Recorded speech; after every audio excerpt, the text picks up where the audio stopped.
Hey everyone, it's a cold day in the Mojave Desert today. It's about 50 degrees on the Teltrue, and it's not too bad in the sun, but as always, everywhere else it's terrible. It's pretty windy out too. So today I'm getting rid of the excavator, and I got to move some stuff around, and hopefully I'll be able to primer again and use it, and hopefully get some footage of it. But yeah, anyway, I'm going to get started on that, so I'll catch you guys in the next one. Alrighty, I didn't think to set the camera up, and it is really busy trying to get the motor started and running for a little bit, and then run the hydraulics. It only runs for a little bit. That carburetor, it just basically needs to be replaced. I could rebuild it again. I'm sure I could get it. At this point, it doesn't much matter. It's already sold. But let me show you what I'm doing to get it running. And I have this in my other videos. I can't find it right now. Here it is. Basically, I just have a gas-soaked rag held over the intake, and just feather it in every now and then to keep the motor from completely choking out. And she'll run like that. So if you're ever in this is a really good diagnostic tool as well. This is a great way to find out whether or not the engine needs fuel or fire. This will tell you right away. So anyway, I got the wheels straightened out. I got the hydraulics up, so it's ready to go. And I'm going to fire up the tractor, and I'm going to have to back the Expedition out of the way, and then also the Chevy, and then I guess also the tractor. But the tractor should start up and run, so I could probably just drive her to a different spot. But anyway, I'm going to go shuffle some vehicles around, and catch you guys in the next one.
Alrighty, so I think that's going to do it for today. It's really sad to see the excavator go, and it kind of hurts a little letting her go for such a low price, but I have way too many other projects here that I need to get caught up on. It looks like we might be moving this year.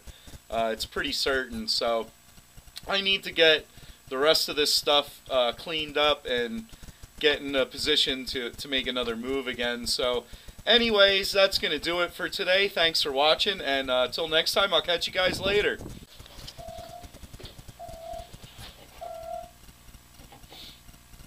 Alrighty, so this will probably be the final scene. There goes the excavator once again.